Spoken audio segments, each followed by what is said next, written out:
I can work this job and go get paid a whatever the day rate is now. And even if you're looking at it like, well, I've been doing these other things that pay me more, right? But if I don't do it, I'm going to be sitting at home wishing I was on set. Welcome to Gift Scene Unscripted. I'm your host, Jesse Malinowski. We are going to dive into acting insights, meet industry pros, and master the business. Don't forget to subscribe and share. We're keeping you behind the scenes and ahead of the game.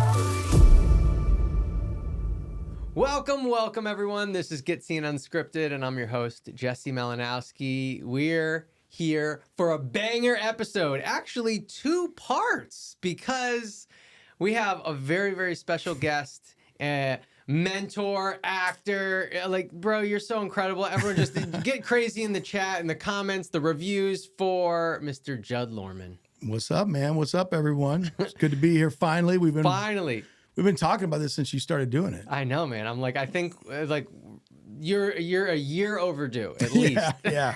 It's been about a year since you asked me. I know. But our schedules were always crazy, so I was excited to finally get this done. Dude, so excited to have you here. And it's funny because I feel like every time Judd and I get together and we talk, we're like, that could have been the podcast. No, every single time. And it's like, if there's whatever the deadline is, like whatever the hard out is for either one of us, like I have to go to this at 2 or I have to, that's the only thing that stops us really. Yes. Like if we ever had it's not going to happen, but if we ever had it both a free day, like we would talk for 8 hours and maybe like make a movie. Yeah. And be like, we should have recorded that. Yeah. Well, I want to start at the beginning of you getting into this business, because I think it is just honestly, man, like one of the coolest, the most inspiring stories of how you got into this business. So I'd love for you to kind of talk about that a little bit, because you did something that I feel like a lot of, not just actors, I think like people don't really have the capacity to do, which is really put out an insane amount of patience and like working really hard at something else to serve means to an end. Yes, exactly. So could you kind of tell us a little bit about that story? Sure. And I think I know what you're talking about. Yeah, that's right. I gave no hints.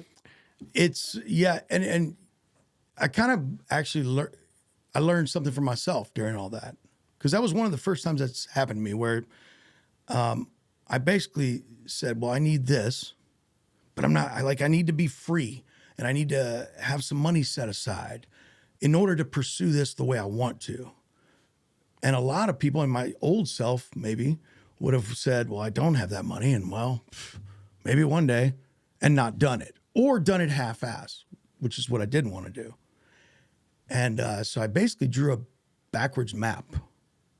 Like, okay, well, if you need like 20 grand set aside, because I wanted to move to LA. That's the story. It's like, it was 2006. I was gonna say at that time that was the plan. That was everyone's plan. Is that's like, right. If you want to get in the business, you got to move to Los Angeles. Yep. And I wanted to be an actor when I was in high school. Well, in high school, it was like I had it narrowed down to 3 things.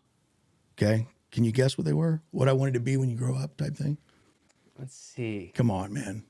I mean, well, one will be actor. Well, that's one. The next, I don't know. I could Come on, man. I could see you being like a rock and roll legend too. Okay. The second one, when I say it, you're gonna go, oh, duh, yeah, was pro wrestler. Oh yes, of course. Right? Yes, of course. And the third was a lawyer, because in school, I was a huge wrestling fan since I was a kid, but I loved doing acting. I also did debate, and I loved both of them, and I did really well at all that. So that was what I had it narrowed down to. And then I graduated high school, and I'm like, barely 5'10". How many backyard wrestling things did you do, though? Yeah, we're not going to go into that, but I'm not going to say 0. Yeah. But, I realized that, once you're full grown, it's like, and back then in the 90s, like, there weren't smaller wrestlers. So if you're not 6'2" or larger, forget about it. So I was like, dang it, that's not going to happen. And then I was like, wait, you got to go to school for how long to be a lawyer? Yeah. That's out.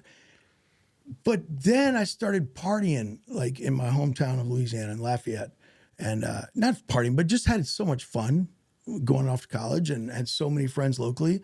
And back then you had to move to LA or New York, period. Like there wasn't, well, you could do it in Atlanta, you could do it. There wasn't that. And I didn't want to move out of Louisiana. I was having a ball.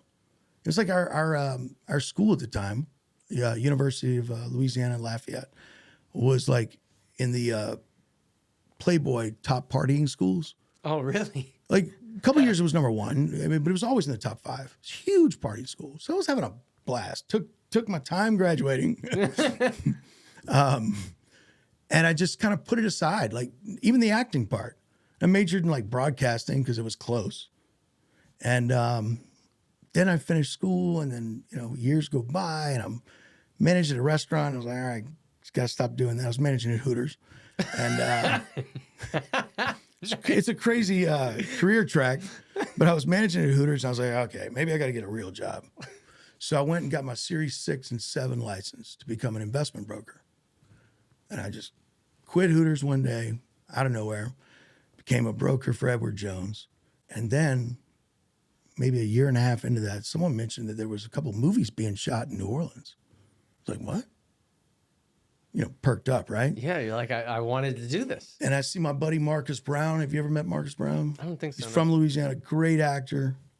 He got into this well before I did. And I ran into him one day. I said, Marcus.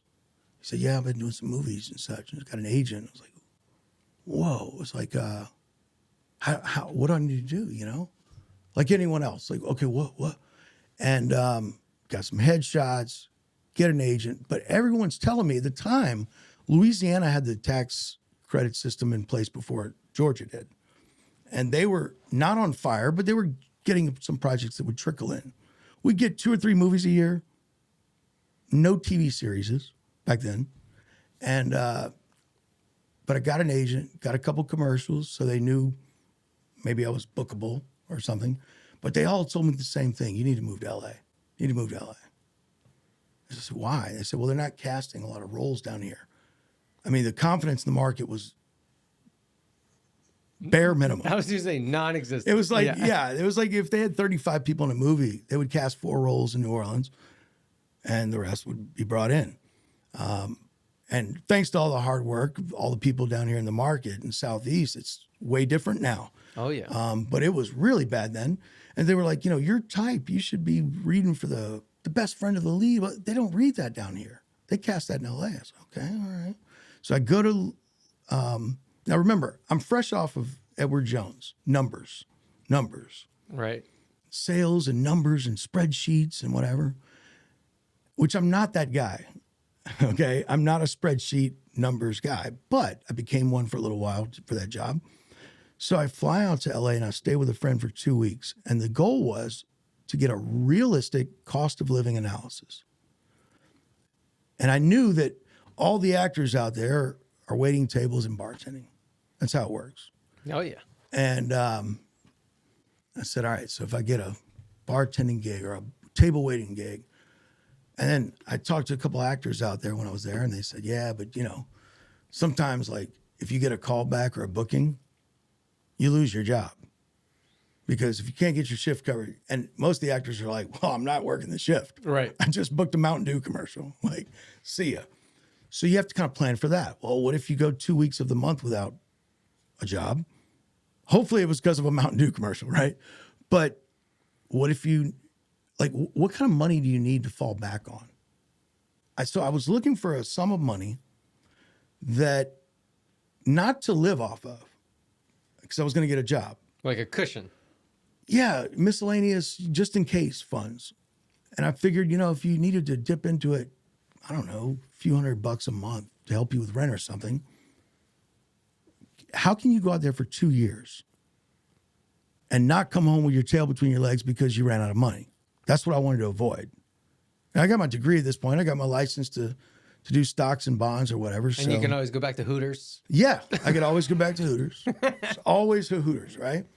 And so I went out there, and I don't know how I came up with it, but I came up with I need $22,000. That was the magic number. That was the number. And so then I go home to Lafayette. I'm like, hold on, can I just have to stop you for a quick second? Please. Because I just want to point something out, because you were like, I'm not a numbers guy. I wasn't a numbers guy. I would beg to differ at this point. At this point, I was. Yeah, exactly.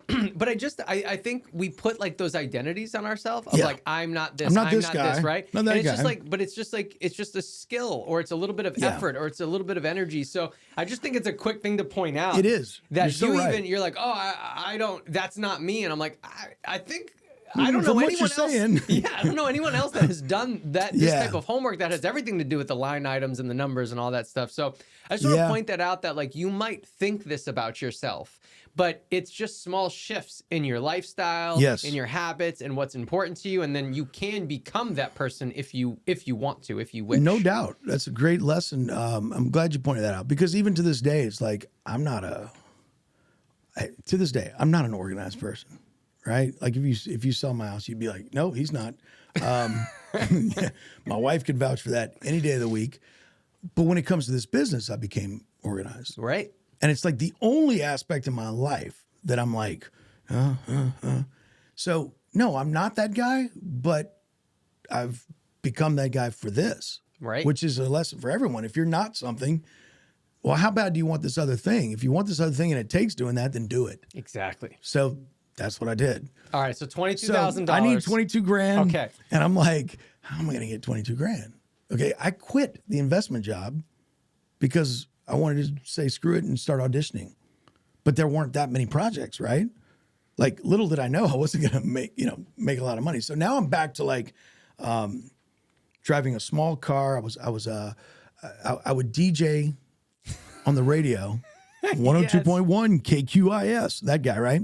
And I would do that on the weekend graveyard shifts. It's like overnights and stuff. And then a couple nights a week, I would bartend. This is in Lafayette. But I would drive every time I got an audition in New Orleans, a couple hours, right? So I'm making like no money because it's all going to gas and stuff. That's the situation. And I need 22 grand. Well, how am I going to get 22 grand? Because not how are you going to make 22? How are you going to save 22? Yeah. There's a big difference, right?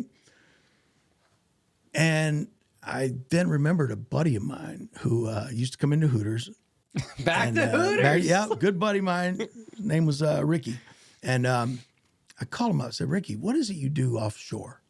Because I knew he would come into Hooters and like with a bank, just a big thing of money, just buying people drinks and whatever. And then he would disappear for a few weeks. And then he would come back in with, and I knew he did something offshore. I said, what do you do? He said, I do, it's called MWD. It's a measurement while drilling engineer. Okay. Means nothing to me. By the way, in Louisiana, like lots of people work offshore. I've said this before, I would have been voted, if there was such a category, least likely to work offshore. Okay. I'm not that guy for sure. I'm like, but I became that guy. So, he told me it was the only job on the rigs that required a college degree. Okay. He said, but you have to have a degree in either geology or engineering. That's not me. I'm communications. So, but my dad was an engineer. My cousins were engineers. I know engineers pretty well. So I said, Ricky, can you just give me the interview? He said, yeah, but man, I don't think with the quality, can you just give me the interview? He said, yeah. So I went in there and I talked to this guy, Terrence, and he looks at my resume and everything. He said, but Judd, you're a nice guy. I'd like to hire you, but we really only do geology because you got to go to this 3-month academy and learn all this stuff with math and science and earth science and all this. And I don't know if it's a good investment for us. And I said, Terrence, can I speak freely? And he said, yeah. I'll never forget this. It's one of the coolest things I ever did. Yeah. And I said, Terrence, can I speak freely? He said, yeah.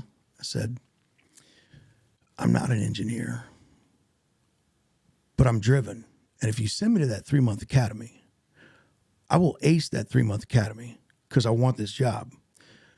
But where you win, Terrence, is I also know that one of the weaknesses many times with some engineers, I didn't want to offend him, is the teaching part. You train me to do this job, you let me do this job, and I will teach your new people because that's what I do. That's what I'm good at. He goes, I'm going to give you a shot. I said, okay. Whew.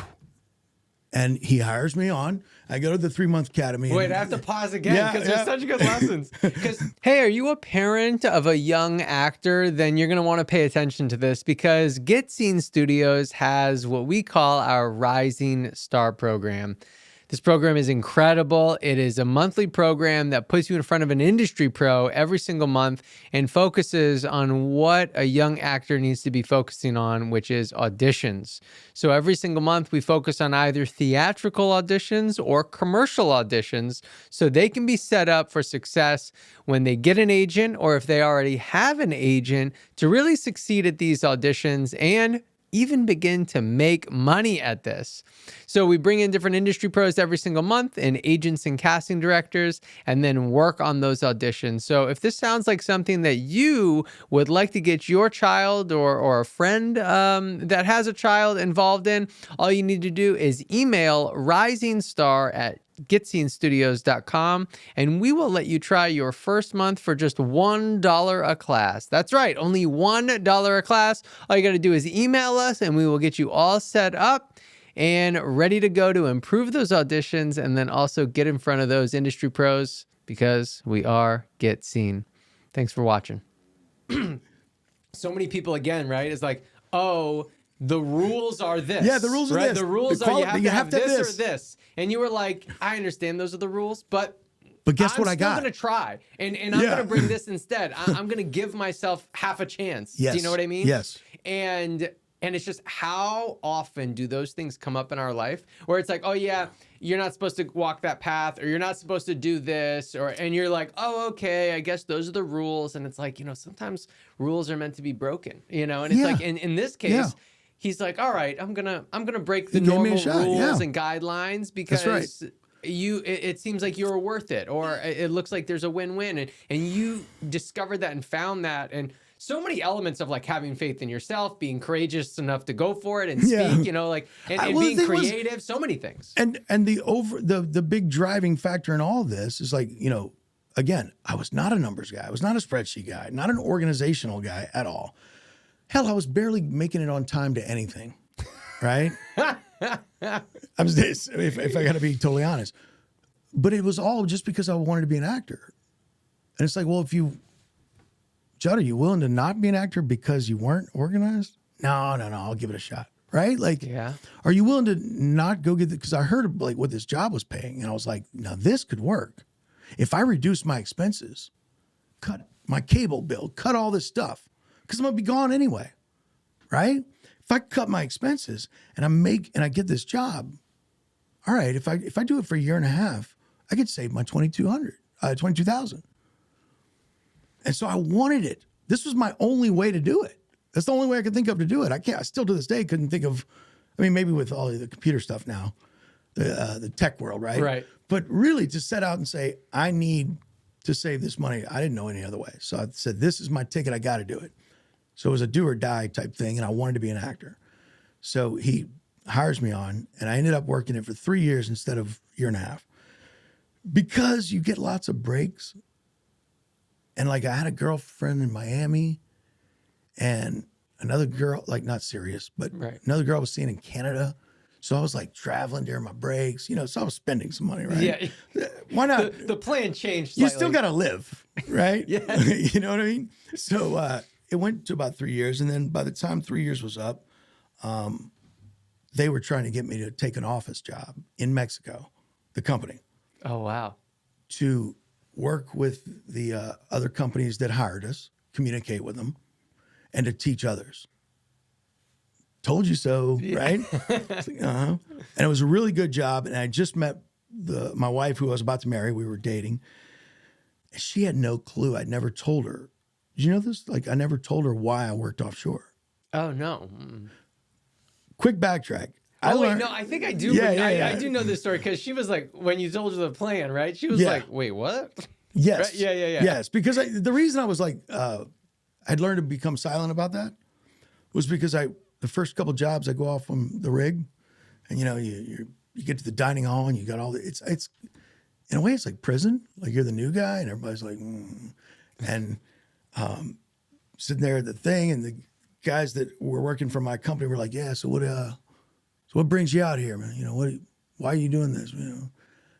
And I was just honest. I said, well, I was saving money to be an actor or whatever. Mistake. Huge mistake. Why? Why? Because like I think I was on that rig for another 3.5 weeks. And the whole 3.5 weeks was like, hey, Hollywood, you know what the wrenches are? Like just ragging me constantly. So I eventually learned, just don't tell anyone this. You know, just I'm here to be an MWD. And so when I was dating my wife, I never told her why I was working offshore. And then we were about to get married, and she says, what are you going to do? I mean, we wanted to have kids. So she's like, are you going to keep working offshore? I said, well, listen. Listen to the better plan. Let me lay this out for you. So I said, option A, I keep working offshore. I'll be gone a lot. Like you're on call for 35 days and then you get 10 off. And the 35 days, if they have jobs going on, you might be gone the whole 35 or you might be gone 20 of them, whatever. I said, so I'll be gone a lot. She said, I said, option B, they're about to offer me this position in Mexico, office job. We'd move there. They pay for the house, the insurance, everything, taxes. We'd do really well, but we'd have to live there. She didn't want to live in Mexico, really close to her family and stuff. I said, yeah. Or the reason I took this job offshore was because I wanted to save up money to move to LA. I wanted to save $22,000 to go be an actor. And she said, and then I said, well, I've been following the industry because I was online every day when I was working. And now there's more work here. It's not like it was in 06. Now we're close to the end of 09. And now there's not 2 or 3 movies a year. There's like 8 movies a year. And there's a new TV series shooting here. And I said, you know, she says, we'd have to move to LA. And I said, no, I could pursue it here. She said, well, what does that mean? How much do you get paid? Okay. Well, you only get paid if you work. But you have to do a lot of auditioning. Does it pay? No. No. So I had to kind of educate her on how it worked. And eventually she said she understood it and we didn't have kids. And she had a good job. And she goes, well, so you're not going to have any income? And I said, well, we can stay where we're at. We're not going to move. We're going to stay where we're at. You still have your job. But I've got a nest egg of like 25 grand. So if we need to go on a vacation or we get in a bind with something or whatever, boom, we got this. She goes, oh, okay. All right. I think now's the time to do it. We don't have kids. Do it. But promise me in a couple of years, you're not going to be sitting on the couch like, oh, I'm trying to be an actor, you know? Yeah. And I said, baby, you don't know me that well. I'm a hustler. I'll make something happen. And in my mind, I'm like, oh God, please. You know what I mean? Like, yeah. But I knew that in the back of my mind, there was kind of a timeline. Like I always encourage people, don't give yourself a timeline because this business, there's so much out of your control. Yes. So don't say, I'm going to be a this or book this within this much. Just be careful with that. Totally. I admire it, but don't put it on yourself unless you have to. Right. And look at all the other steps as success, not I want to book this and be a series regular in 2 years. You know, and I do think though, like I can't agree with you more in the sense of like, don't put that timeline unless you have to. And you, in a sense, kind of had to. You know, you're like, I did. Well, now it's not just you, right? That's right. It's somebody else, and Dependents there's other are coming goals on. and family and things that want to happen, and it's not just everything about the acting career and you, right? Right. There's more factors at play. So, and even that, it was, and correct me if I'm wrong, but it was almost like an unspoken timeline. It was sort of spoken. Okay, you're like, no. It wasn't an exact like, hey, by July 5th of this year. Wasn't like that, but it was like that one comment of, okay, well, just promise me you're not gonna be sitting around. And I was like, no, I ain't gonna sit around doing nothing. I'll be working. But in the back of my mind, I'm like, she's expecting to see some sort of return on this.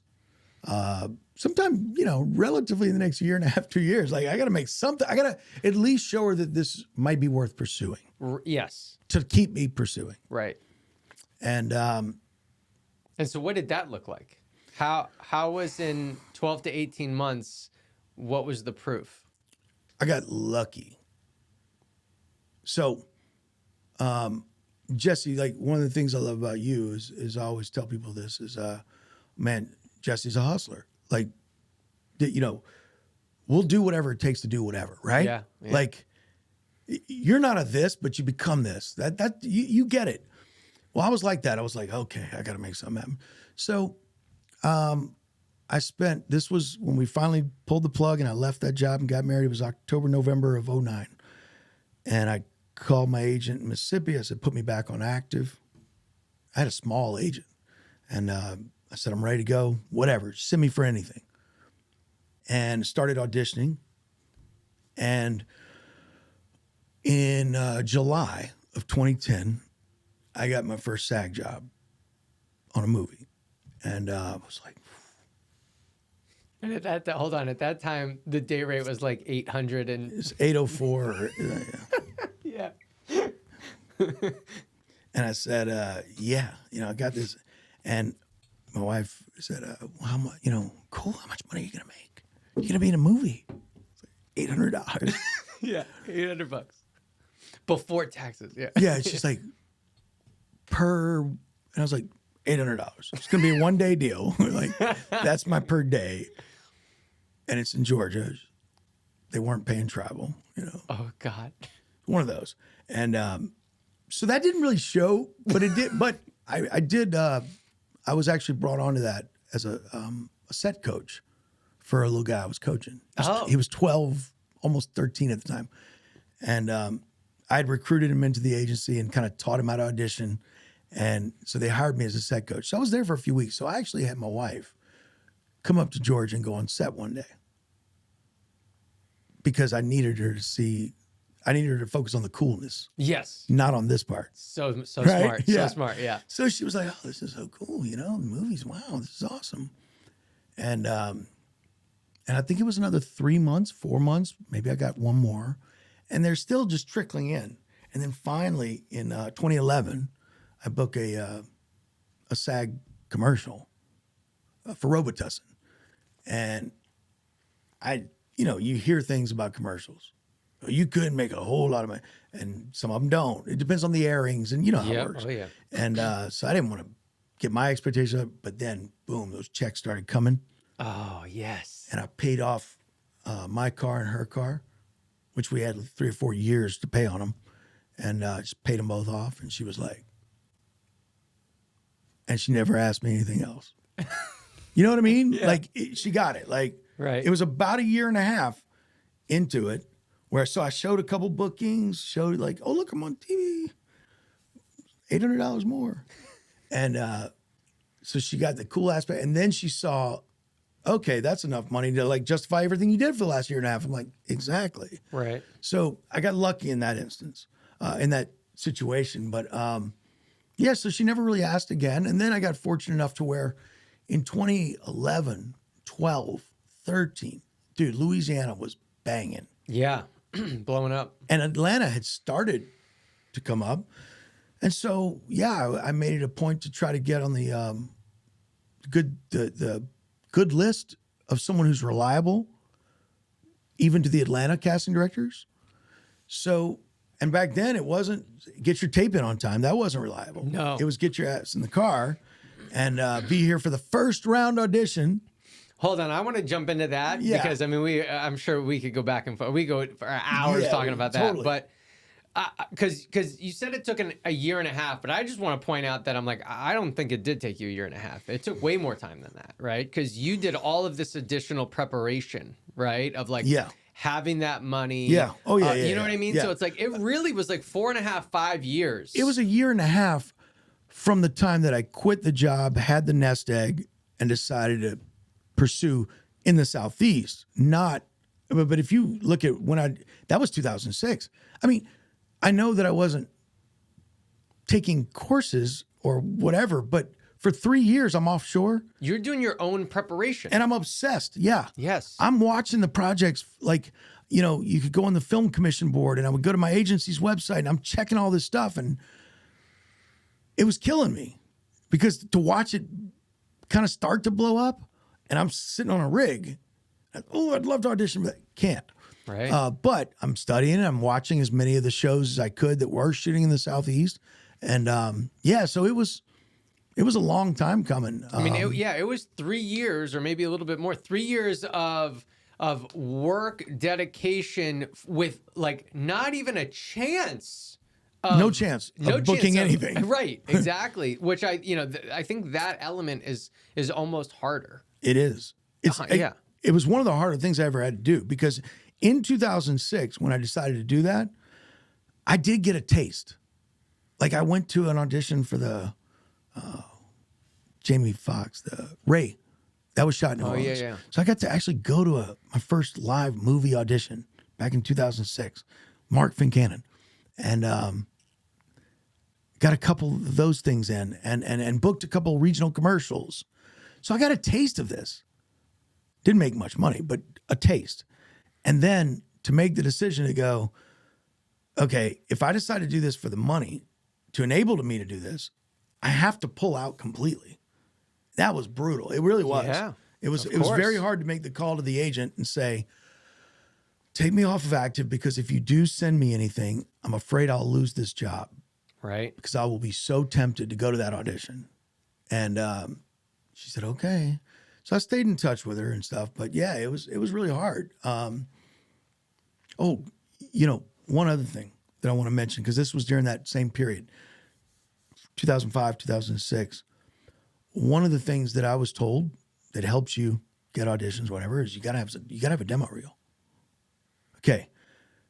Those of you right now with all the stuff going on, it is so, like, you got no excuse. Get out there and get some demo footage. What I had to do, because New Orleans, while it had built up, there was some movies coming to town. There was no infrastructure. There was no film school. There was no young guys wanting to make movies, and there was none of that. So I had to find, I was like, but how am I going to get a reel? Like, nobody's just shooting a movie on the weekend. Right. So I did find out about UT over in Austin, Texas, that they have a massive film department. And I found out that they're every year, like if you're a freshman, sophomore, your project for the year is a film. So like freshmen have to do a 2-minute thing. And then by the time you're a senior, I think it's a 20-minute short or whatever, right? Well, I found this message board where all of the students would post what they need for their movies. And so I'm in Lafayette, Louisiana, trying to audition in New Orleans, 2 hours east. But I'm obsessively watching this thing. And what I would do is wait, and I'd be like, ooh, male, Caucasian, well, okay. And I would like circle it. And you had to print your headshots and all that back then, right? And I would wait until they posted one where there was an audition. And all the auditions, luckily, because they're students, were on weekends. So they'd say, Saturday, February 15th, it's the auditions, and I'd circle it and make a note. Well, I would try to find like 3 of them. And so I could make a drive to Austin. How long was that drive? 6.5 hours. I would drive 6.5 hours over there. I would stay on a couch of a friend of mine the night before, and I would go hit all 3 of them and then drive home. Okay? And then if I booked one, yes, I booked one. I would check when the shoot dates were and see if there was any other auditions that weekend that I could hit while I was there. Yeah. And be like, hey guys, is it cool if I split out for a minute, And so I did this for months, able to get maybe 3 clips. Like, they were not good. But it was something. Yes. It was something. And so I look at it now and I tell people, dude, find something. It's just no excuse. I mean, bro, there's so many ways now.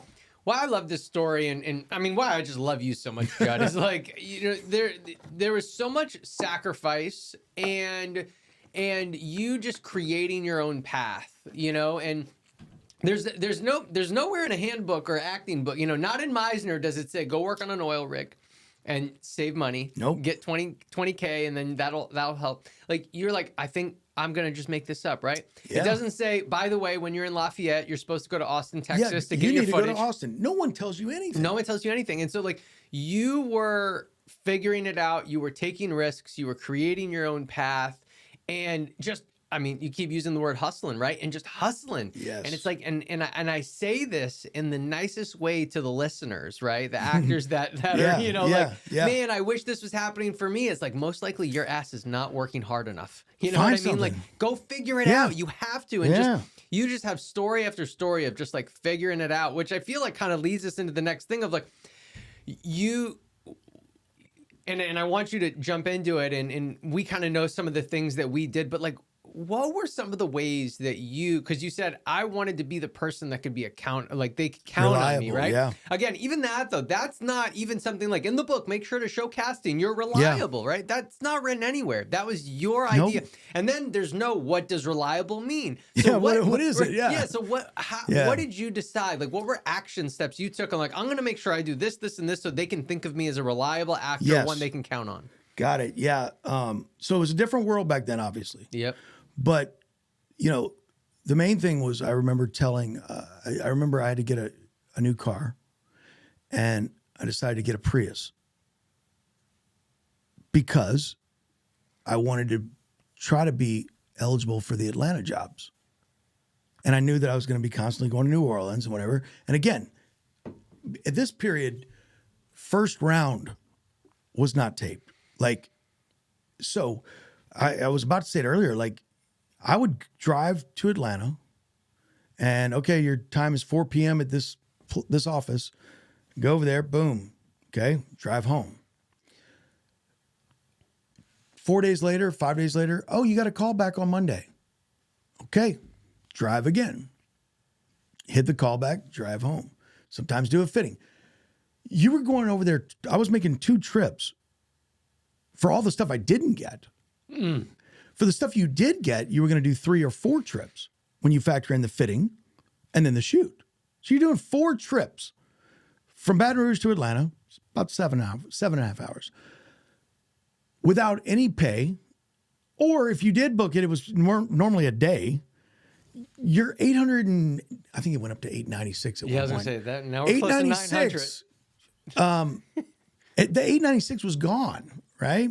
So I was like, I remember calling my agent in Mississippi and I said, can you start submitting me for the stuff in Atlanta? And she said, you know, it's awfully last minute though. Can you go? And I said, Sharon, I just bought a Prius and that's what I bought it for. And I'm ready. And I said, as long as I have 8 hours advance notice, I'll be there. And you can let Jackie Burge, whoever is cast, let them know. And so I started doing that. And that right there shows, like when you walk in and they'd say, hey, you know, John, nice to meet you. Where are you from? I live in Baton Rouge. Drove over? Yes, ma'am. Okay.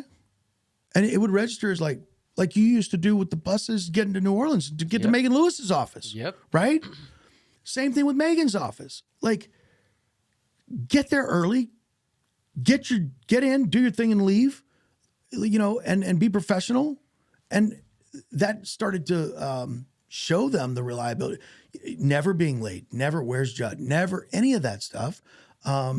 Just that type of thing, right? Like some of the things I had to do. Again, still not an organized person, but with this job, I became that way. I started, I had in the back of my Prius, I had a clothes rack, you know, to hang clothes. And I had so many designated outfits. It was like Your actor closet. Actor closet. Here's my lawyer suit. Here's my cop outfit. Here's my dad outfit. Here's my golfer, whatever. The top 4 or 5 things that I would always wear. And those stayed, I'd wash them and they would all I can't put my clothes away to this day. But those outfits were ready. They'd go right back to the hanger in the car. And so if I had to, and this continued on to the taping days, even with the tapings, that's what I'd wear. If I got a callback, that's what I wear. I never wore those clothes day to day. Those were saved for auditioning purposes. And then I even took it a step further and got a headshot in those same outfits. So I'm branding the look, right? So if I taped for a cop, I'm wearing this. And then I went in for the callback, headshot, wearing this while I'm wearing that. Like, so it's just little things like that, like figuring out ways. I traveled with, I had one setup of lights in my taping area, and then I had one external light that I would bring with me on the road. Back then, you couldn't tape on your phone. So you had to have a video camera, a laptop, an export cable to dump it. You remember this, right? Oh, yeah. Dump the thing, compress the file, whatever. Tripods, cables. So I had to have all that ready to go in the car at any time at the drop of a hat. And then you had to be reliable to your agent, because what if you booked something in Atlanta? Cool, got a day on such and such. So I'm driving over Tuesday. They got me a hotel. Yes.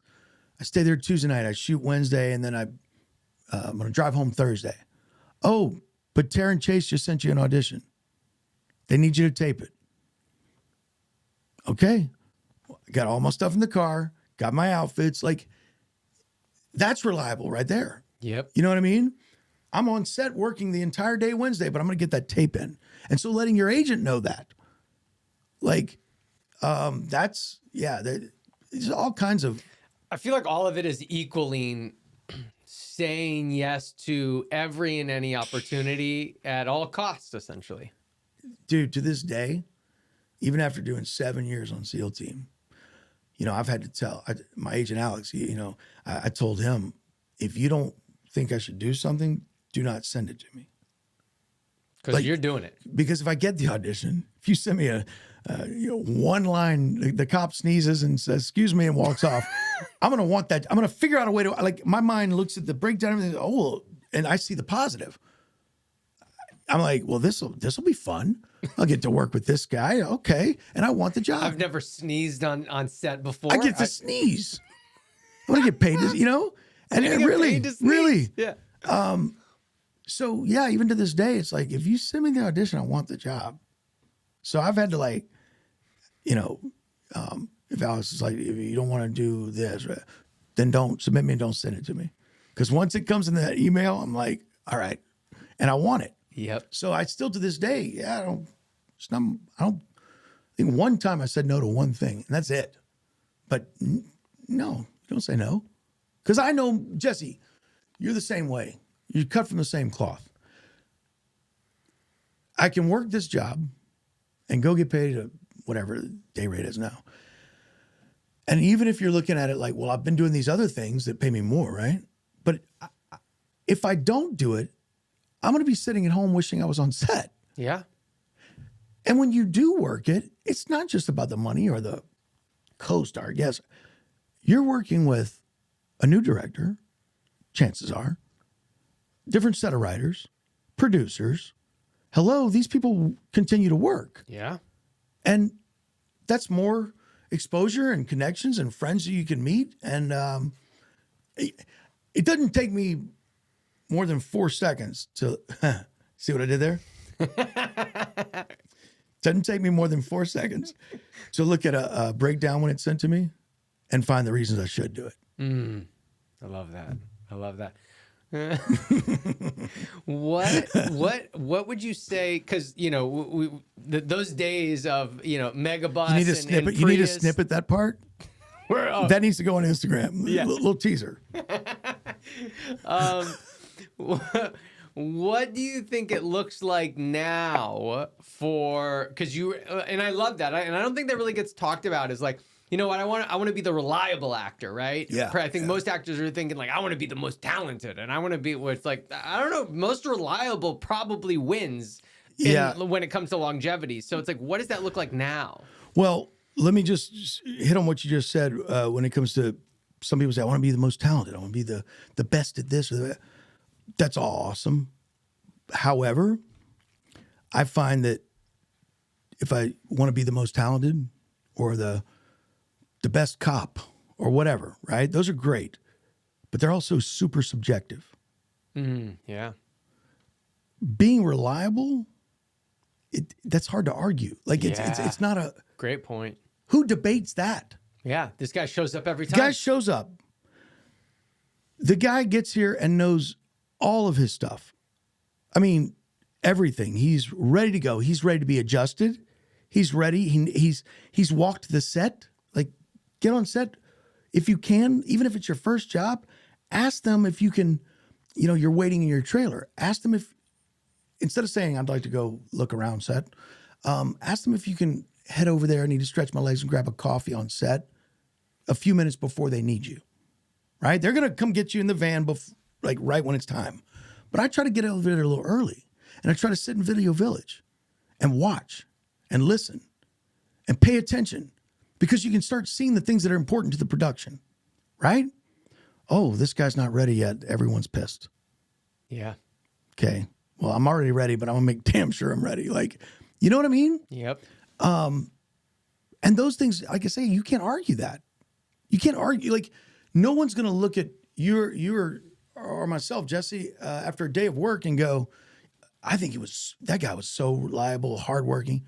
And another one, I don't think so. Right. Bullshit. Yeah. It's not arguable. It's not debatable. So that's the beauty of that, I find, is that talent, ask 10 people who the best actor is. Different answers. Yep. You get 10 different answers, maybe 8. But as far as reliable, man, I just even when it came to auditioning, and even to this day, and now I look at it more as on set, but we get to do the best, coolest job ever. Yeah. Let's face it, right? I mean, And I think another thing, just to talk about the best, coolest job ever, I'm like, and if you continue to look at it that way, your Always. preparation can be so much more fun. I'm like, this is the only job in the world where like you could be like, I'm gonna like start learning how to ride a horse, or I'm gonna like learn archery, and be Yes. like, and you know what, and that might like serve me next year, or in 6 months, or 3 years from now, and like. No other job can you be like, by the way, I know how to ride a horse. And they're like, oh, that's cool. That's good. That'll help. Right. Like they'd be like, okay, great. You know how to ride a horse. Who cares? Right. It's the only job where you can go do anything you want and it can serve you. And it can serve you. And all of your preparation, I look at it as fun, because I'm like, okay, this is my job today. I've got to go learn these lines, tape it. And again, not to be a negative Nancy here, but odds are always against us, right? Yes. So you can take that and say, I'm going to do all this work and I'm probably not going to get the job, because probably, meaning, and I don't mean be negative about it, but I just mean it's odds. Yeah, it's right? Right, exactly. It's never the percentage. Correct. The They percentage is never the ask you to percentage. read for something and it's just you and one other person. Right. Never, right? So you don't even get a 50-50. It's much worse. But I sit there and I go, yeah, but I get to play pretend for a living. Like, this is my job. Pretend to be the prosecutor. Like, name me another job where you get to do something cool like that. Yeah, exactly. You know, I get to turn up my Southern accent on this one. You don't get to do that at normal jobs. Like, so it's I look at it and I go, we get to do this. If we're ever chosen to do it, oh my gosh, right? Shame on us if we're not going to be like dying to be the most reliable, hardworking, like, you know what I mean? Yeah. And so what do you think now in today's day where we can't get on the mega bus or get the Prius or whatever? Yeah. I mean, you could still get a Prius. But what do you think how do you prove that now? It's tougher in the auditioning stage. Right. The auditioning stage, I will say, is way tougher to separate yourself. Right. When it comes to reliability. Because let's say it's something, I get the audition in on Monday, it's 5 p.m. It's due Wednesday at 6 p.m. Obviously, I always say don't sacrifice quality for the timeliness. I mean, if you need time to prepare by all means. Don't do a rush job. Right. Just for the sake of time. But there's some things we get in and we go, oh, I could knock this out in a couple of hours. Okay, knock it out in a couple of hours. Well, Do it. you know, you bring up the don't sacrifice, Yeah. you know, but when I think about your story and I think about the stuff that you did that like didn't have anything to do with the business, but you like said, wait, if I do this at a high level, it's going to serve the business, right? So Yeah. like when you say, oh, don't sacrifice, I'm like, I agree, but I'm like, but the thing to learn here is prep faster. Prep faster. Yes. If you can't do it, That's then right. you need to prep faster. And I guess what I mean is like, I'm speaking now on I have kids, right? Audition comes in. I'm committed to go to the kids' play. I'm going to go to my kids' play. Of course. But Tuesday morning, I'm going to be on the treadmill running lines at 5 a.m. So again, I maybe could have did a rush job before going to the kids' play. So I don't do that because it's not going to be as good as it could be. Right. But with all things, if your slate is cleared, right, from a family event or whatever, then yeah. And I tell people all the time that I mentor, I say, when they ask about like memorization, it takes me a little while. I'm like, then do it more often. Yes. Dude, if you can't download sides, then go to the, do they still sell magazines nowadays? I think at Barnes & Noble. Like Albert Kroger, right? Yeah. Go to the newsstand, get you a magazine, open to a random page, clip a paragraph, memorize the paragraph. Word for word, memorize it. You don't have any auditions coming in. Yeah, people are like, what are the memorization tricks? It's like, it's a muscle, work it out. It's a muscle. It's just like running a marathon. If you don't run for 10 years, and I say, Jesse, come run the 10K with me. You might come with me, you're going to die, or I'm going to die if I don't run, right? Yeah. But if you've been running a little bit every week, whatever, sure, let's go. Because you're used to it, right? It's the same thing with the short-term memory is a muscle. And I say, work it out, man. Work it out. Tape the article as if it's a monologue, and then edit it, and then upload it to your own, cloud space or whatever. Go through those motions over and over. Set the tripod up, set the lights up. Because people will tell me, man, couldn't get my lighting. It was just, it was a headache.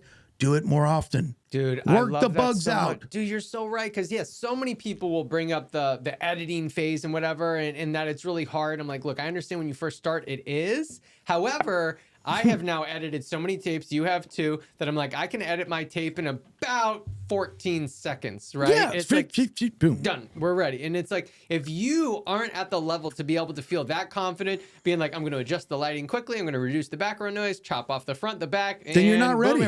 Then, if you don't feel that confident, then practice that part. That's another thing, right? That's just another thing of like, oh, this doesn't seem like it's part of the acting business. But it is. And if you're better at it, you are gonna be better. And here's my everyone's heard this, like auditioning is your job, right? Yep. Okay. Acting classes, books on acting, all that stuff is great. Awesome. However, I equate this to like a football team. Okay. During the week, do they have to run, do sprints, do push-ups? Yeah. Do they lift weights? Yep. Does the quarterback go off and just sit there and practice his throws? Yes. But what is the main thing that they do? The best part to get you ready for Sunday, that's the scrimmage. Why? Because it is what you're going to do on Sunday on the field. All the parts, everything. Yeah. And so I tell people, make your own scrimmage game. You haven't had an audition in 3 weeks? Have you recorded any? Have you taped any? Have you downloaded some sides and said, okay, I'm downloading this set of sides and I'm going to give myself 48 hours to get a reader, memorize it, get a reader over here, light it, shoot it. Blah, blah. Have you done that?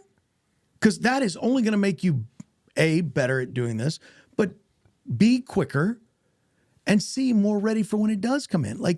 It's a scrimmage game. And I love even putting the time limit on it. You got 48 hours. Give yourself that. Yeah, you're going through the entire process. Yeah. And if you don't get it done in 48 hours because you couldn't get a reader or whatever, this is the other thing that doesn't seem like it's part of the business. It's like, then you need to invest more into relationships. Yes. You need to be there more often for other people. So when I say, hey, Judd, could you read with me? Judd is like, hell yeah. I can't wait to read with you. I want to help you so much, as opposed to Judd being like, I never hear from Jesse. He just wants my help. I don't know. I need to keep serving you and helping you as often as I can. So it's like when you do those scrimmages, I love that analogy. When you do those scrimmages, you will begin to see the areas that actually need help, which might be completely different than what you actually think.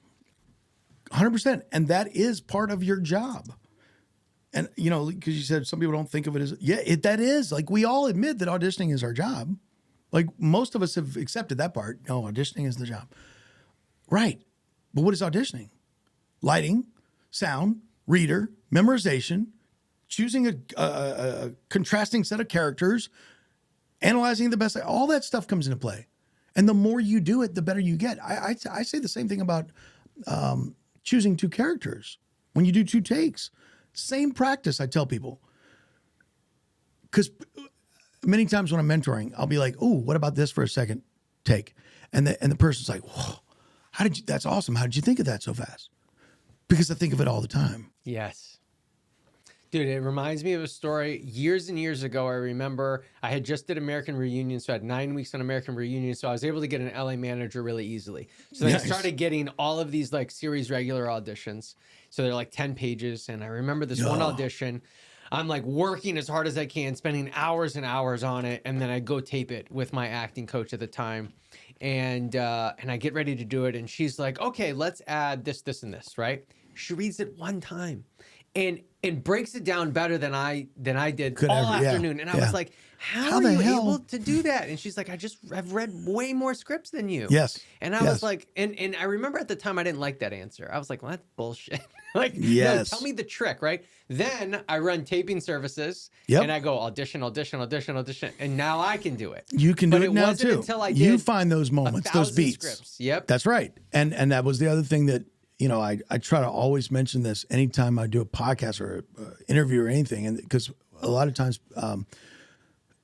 people would ask me, well, you know, is there a coach or a class or a book that you learned the most from? Right. What did you learn the most from to get you where you, and I tell them, well, see, when I started in New Orleans, they didn't have classes. They didn't have coaches. They didn't have mentors, for God's sakes. You were on your own. You back then, you bought the Michael Caine book, which, by the way, when I started way back in the day, everyone knew about that book. And I've just realized recently, not many people know about that book. Michael Caine, book of acting for film. Awesome. Yeah. Anyhow, back then, that's what you did. You bought that book and you hoped that you could utilize these things one day. Right. And you just kind of like, it was like blind leading the blind. But what I tell them is in 2010, in December of 2009, there was a show that was kicking off in Shreveport called The Gates. And it was, I forgot what network. And The Gates comes in and I get an audition for it. And I was kind of surprised because I saw, it was Craig and Lisa May Fincannon. And I went, because I'm starting to learn the business a little bit. And I'm like, well, that's cool. I was like, but they live in Wilmington, right? And if this is episodic, how are they going to cast? Because Shreveport is like the wasteland of Louisiana. I don't mean it in a negative way. I just mean like all of the actors lived in South Louisiana near New Orleans. Shreveport is 5 hours up north. Right. On its own, nothing else around it. And I said, well, that's crazy. How are they going to audition people? Well, so I get my first audition for it in December of 2009, and I'm like looking at it, and it's first time I ever saw this. It was a self-tape. I was like, what is this? They wanted me to tape the audition. They had some instructions there. And I would love, Jesse, I'm going to look for this one day, but I would love to find that tape. Oh my gosh. So, but it's so bad. It's got to be. It's got to be horrible. Really, so I tape it, and then right after I tape it, the holidays hit, and then I heard that the show was going to go for 10 or 13 episodes or whatever.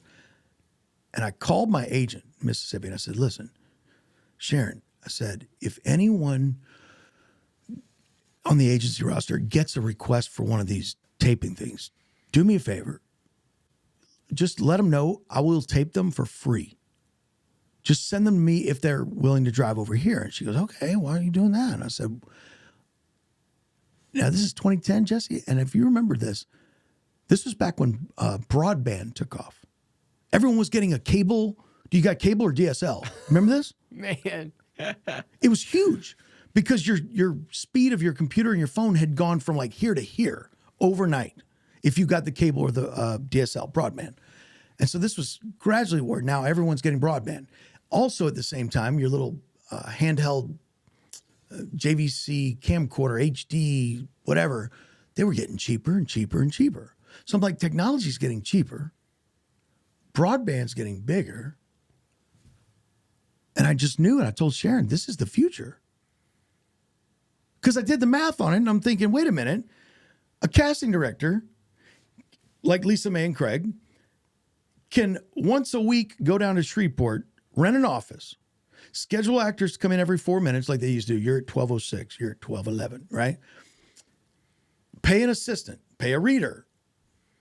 Or they can have us tape it and they can sit on their couch and swipe. Yeah.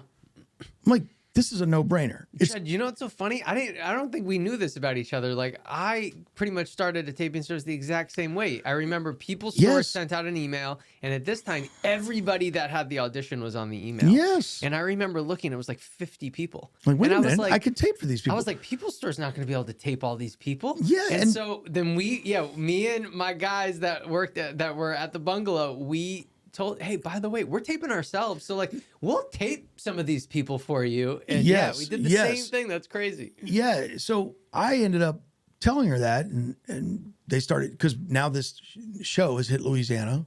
All these actors getting. So within like 3 months, it went from the first couple episodes, her talent that she repped were calling me. Like, okay, come on over. 2 months later, they've told their actor friends that are with other agencies. So now, like, I'm getting calls like crazy from every Louisiana actor saying, hey, you do this taping thing? I'm in New Orleans. I'm like, yeah, can you drive to Baton Rouge? Yeah. I'm like, $20, come on over. And I had to set up an office because now I couldn't even do it in my house because there were so many. It started in January. And then by like April, I had to get an office. And I was like, okay, come on in, you're next. Like, and point of all this is I tell people, when they ask me, what did you learn the most from? What teacher, what class? I'm like, it was none of those. It was sitting behind the camera, reading with and taping other people, and then editing the other people. And that was the real kicker back then, was the editing. Because I'm the only person in my office, so I'm reading with them, right? I can't really watch the whole time. You know, you can look up, but you're reading. Okay, poop. Good, you happy? Yeah. They'd look at it. All right, cool. They'd leave, next one. Well, then later I'd go dump them all on the computer and start editing them. And that's when it really hit me. Because I would see things, just as a viewer who likes to watch TV and film, right? I would see things that I'd go, ooh, I never want to do that. Mm-hmm. Or, holy crap, that thing she did with her eyes was freaking awesome. I got to find a way to incorporate. So I was just learning what to do and what not to do. And it's also making me more comfortable. And this is the other reason you should tape, in case we ever do go back to live. Well, it was making me more comfortable going into Megan's office because it's the same field. Yeah. It's a room pretty much empty, maybe a table with a camera, a little marker and a backdrop and the office, it's a football field. It's like the same where you do your work. So you're stepping into her office to read, but it's a familiar, it's like, it gives it that same old feeling. Yeah. Which loosened up my nerves so much for the live ones. But I learned all that stuff just from freaking taping people. So nowadays, that's all they do is taping. So set it up. Yeah. And I talk about this a lot, and it's like, yeah, you need to get yourself in there. You need to invest more in helping others. Like at that, all of that started and came, like eventually you got a business, you're making $20-$40 a pop or whatever, like I was, which is great, you know, but it's like not really paying a lot of bills. It's paying some bills, but like really the biggest thing is like everything that was learned in the process of doing it again and again and again. And it wasn't something that took 2 months or 3 months. That's right. It was years. That's right. It was hundreds and hundreds of scripts. Yes. And to that same point, I mentor people now, and I say, you don't have to open a taping service, but go to the conference. Go anytime like Get Scene does a live, go, the 360 or something. Yeah. But during the breaks, talk to the other actors. Find out where they're from. Wait, you live in the same area as I do. Get their number. Yep. And offer to read for them. And you can read for me or whatever. Dude, this is something that sounds so simple and obvious, but it was like a holy cow moment. Back when I was taping for that, I remember there was a show called Breakout Kings. Remember that show? Okay. No. I think it was on AMC or one of those channels, an upper cable channel. But it was a good little hit for a bit. And they shot a season or so in Baton Rouge. And it gets kicked off. And I don't audition for it for like the first 7 or 8 episodes. But what was so cool, and I realized the strength of doing this, by the time I did read for it, I had already taped. Oh, yeah. Like 25 actors for it. So guess what? I know the rhythm of the show. I know who these main characters are. I know typically how the scenes play out. Like I'd never seen the show, but I could tell you the formula of the show. Yes.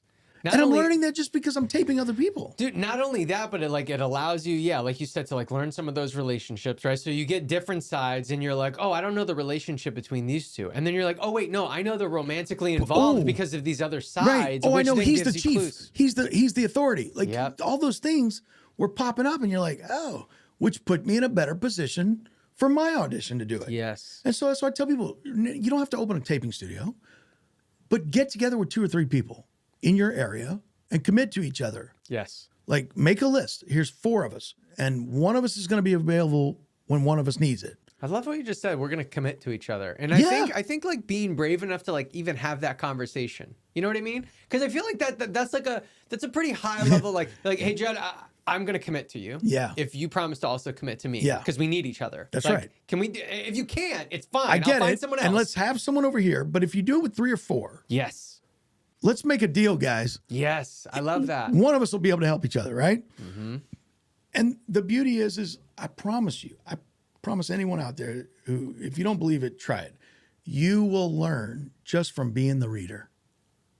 Like, I learned so much from that. So much. Yes. Yeah. I swear by it, to this day. To this day. It's what I've learned the most from. Well, one of the things that I want to ask you, and so there's all these preparation things that you have done, but I'd love to get a booking brag from you, a booking that you had that you were really proud of yourself, and maybe in the past you didn't brag on yourself enough. It can't be SEAL Team, it's got to be something else, and. Because I mean, dude, you and anyone that doesn't know this, because I talk to all the agents and casting directors, I mean, Judd does have one of the best reputations. He really does. Like anytime Judd gets brought up, it's like, oh yeah, Judd Lormand. He deserves everything. It makes total sense. He got it. And he That's went, awesome. Dude. You went on a run. What was your run? Like you literally booked something like once a month for like some absurd amount of months or something. It kind of happened on accident where like. It didn't happen like so. I mentioned earlier my first SAG job was like in 2010 when I was one day and then I was coaching on that movie. Right, that was July of 2010. And what happened was like the next SAG job was maybe 4 months down the road. Then it was like another 3 months, right? And then it kind of picked up where it's like, oh, you got 2 this month, right? And at some point, I remember when I got to 20 credits, I think it was, I realized that wait a second. Let me double check this, but that's kind of cool. Just a little thing in my own head. Yeah, like a milestone. I was 20 and I was like, wait a minute. It is right now. I said, it is whatever year that was, 2012. It was February or something, or March. And I was like, wait a minute. Oh, cool. It's been 20 months since my first SAG job. And I've had 20 SAG jobs. That's cool. So then it kind of became like this little personal, not challenge, but thing. For sure. Like if I didn't book on the 21st month, I'm behind now. Right. And then I'd book at the beginning of the next month. Okay, you still got 3 weeks left. Maybe something else. Oh, I got a day on this. Cool. Now I'm back at 22 months, 22 bookings. Well, that continued until I got SEAL Team. And that's not saying that like there was never a period of a couple months where I didn't book. It just means that maybe I caught up because you had a couple in another month. But it ended up being, I don't remember the number, but I think it was 70 or 72 when I booked SEAL Team. Crazy. It was like 72 months, 72 jobs. It was crazy. It's a different time, and I know, but yeah, you let people know that you're good.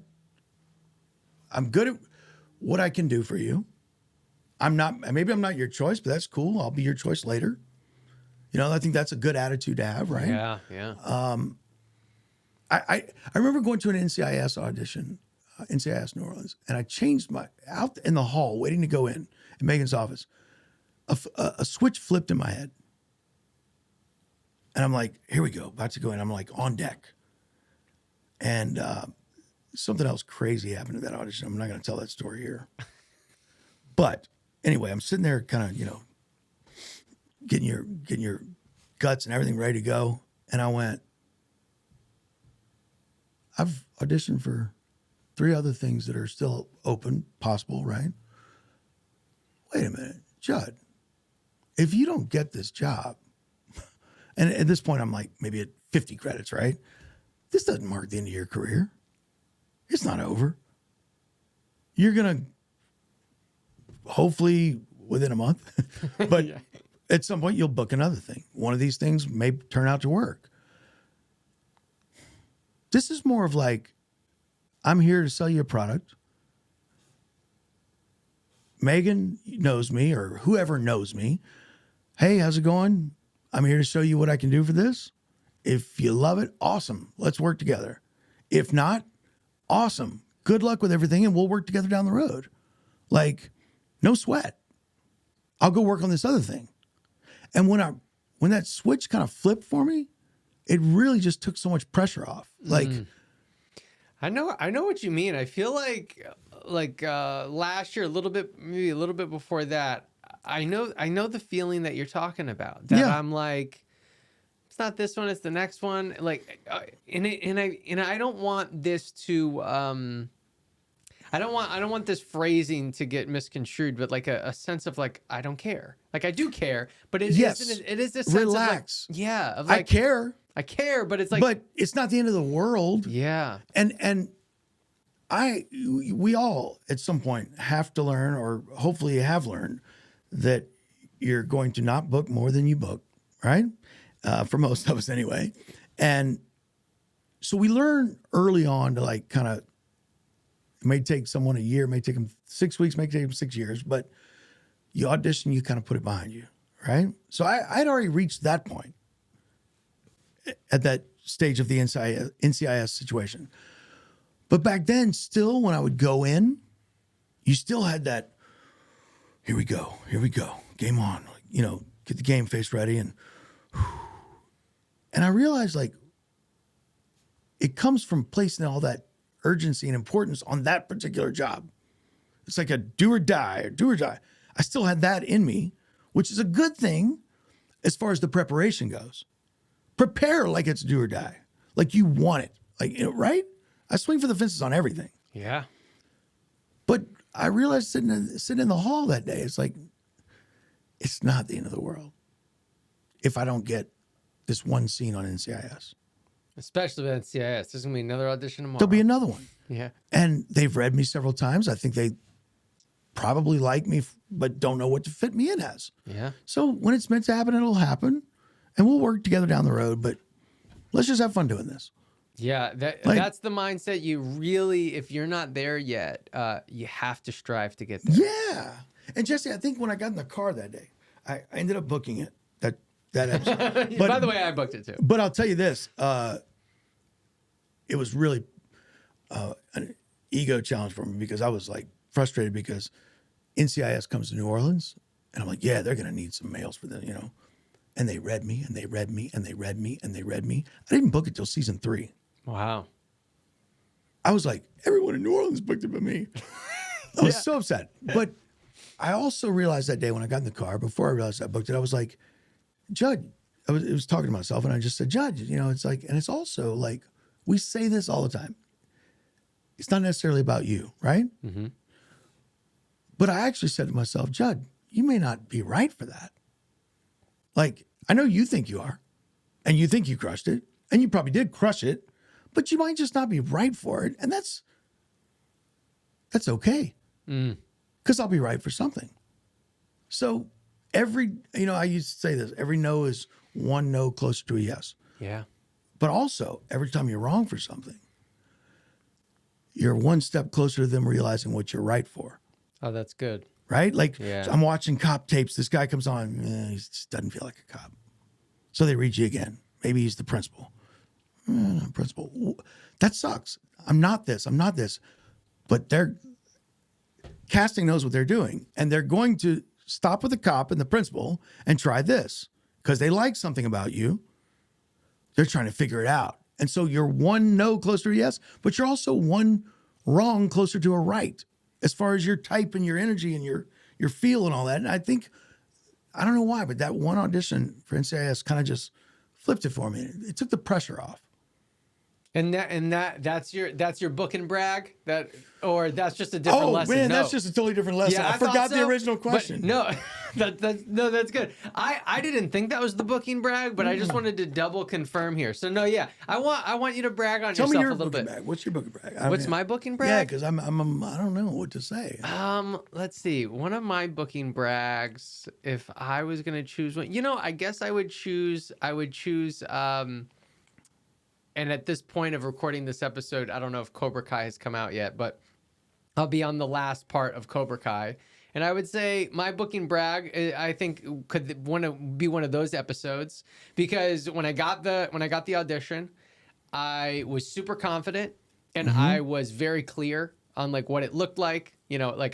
It was dummy sides, but I'm like, Yeah. I know exactly who this character is, going back to research, watching the shows, even though it wasn't written on like, oh, it's this guy. I'm like, oh no, I know exactly which character this is. So I knew how to interact with him that could work, right? Yeah. And when I think about the longevity and stick-to-itiveness, I've been auditioning for Cobra Kai since season 1. Yes. Oh, when Bajo had it, Yeah. and then so now we're 6 seasons later, and I had already worked with the writers and directors. Like I kept thinking, how am I not getting this show? So I think there was a lot of mental gymnastics, Yeah. to deal with that, and then finally getting it. So that's a booking brag of like having clarity and confidence with the audition, and then really sticking to it, not getting so frustrated enough to sabotage myself. That's right. Yeah. No, I totally get it. I was just trying to think if there was a similar, but there's so many. But like, okay, I got to caveat the answer, because I always say when people say, well, what's your favorite this or your favorite that or your booking brag? It's kind of like kids. I think of my bookings like kids. Like, don't ask me which one's my favorite. Well, it's not They're favorite. all my kids. It's I one know. that you want to brag I know. about. Like I one know. that you're And like, that's what, how I did this. That's my knee jerk. Is like, so whatever I come up with, it's not to say that it's not I wouldn't brag about all of them, Yeah, totally. Because truth be told, it's like, for so many of them, look, we put work into these things. We prepare. We try to come up with something that they want, but also maybe something unique. And they saw that, recognized it, boom, they book you. So they're all, to me, worth bragging on. Okay? Just want to caveat that. But, I'll tell you one that stands out. It was a movie called Case for Christ. And I remember I got a call back for it. And I was a Chicago police officer. He was like a corrupt Chicago PD or whatever. And I go in for the callback, and a couple things there was 3 little small things that were really cool about it. And number one, I go in and I hand him my headshot resume, say hi to the director, and Mark Fincannon was in the room. And now this is, I don't remember what year, but this is like good 60 something credits in. It was a little before SEAL, maybe a year before SEAL Team. And I give him a resume, I go to the little marker, the director does this. He goes, Jesus. And he goes, you weren't lying, Mark. And Mark leans over, he was sitting next to me, he's like, that's what I'm telling you. I told you. And he goes, is there anything you haven't worked on? They were talking about the resume. Right. And that's the first time that had happened. Like, not just that the director recognized that, but to visually see Mark saying, I told you this guy's resume, right? So that was like, wow. Like, I felt like the hard work and the volume, like, it does pay off. People other than yourself, who's like doing the little self-count, other people see it. Other people notice it. Mark was impressed enough by it that he had told the director. The director then sees it on paper and goes, whoa, right? Yeah. So that was like so awesome. And then he's like, is there anything you haven't? I was like, and You're like this. I didn't know what to say. Yeah, this. And he says, oh, and this was 2015 or 16, because he goes, oh, you were on Jack Reacher. What'd you do? And I said, oh, yeah. I said, it was great. I said, have you seen the movie? And he said, no, I haven't seen it yet. Seen that? I said, well, if you've seen the trailer. He said, oh, yeah, I've seen the trailer. I said, I'm the cop in the diner that when the Yeah, phone your scene was dope in that. phone rings, you know, and he goes, "Oh yeah, oh, awesome, all right, cool." And he's like, "Well, if you're good enough to arrest Tom Cruise, I mean, you know." And so I do the audition, and then afterwards he said, "Are you originally from Chicago?" And I said, "No." He goes, "Oh, I thought you were, you know," because I did it in the Chicago lingo accent. And so I walked out of there on cloud 9 because Mark noticed my work, my volume, my, you know, going the distance for that long and whatever, seeing that list. The director noticed that. Then another job got some visibility, and he, like, that's the first time that had happened for me. Yeah. 60 credits in and no one's ever said, "Oh yeah, I saw you on this." It happens to a lot of people in their first 5 credits, but it just never happened to me. So it was like, And then the payoff where he asked me, "Are you originally from Chicago?"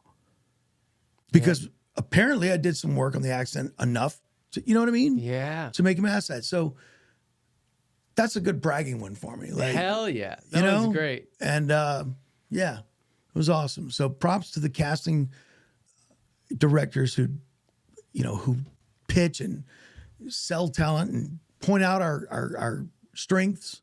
Because it's not just us, you know. It's the agents and the casting and everything all combined. So that was really cool. I love it, man, dude. That one is good. And you know what? It's like there was multiple ones, you know, that really came in there. Well, dude, I mean, this part 1 is so fantastic. So everyone, Just getting warmed up though. yeah, we're just getting warmed up. So everyone, thank you so much for watching. You got to tune in next week to get the rest of the conversation. And so, Judd, You want to give them a teaser? What are we going to talk about? And then part 2. Oh yeah, part two is gonna be, we're gonna talk, because dude, you just have so many stories that I love that are I'm really, working on a they're book really right now. Are you? Yeah, just of all stories Good. that Dude, you I have think to. teaches a lesson. Like there's a lesson in each one. It's not Yes.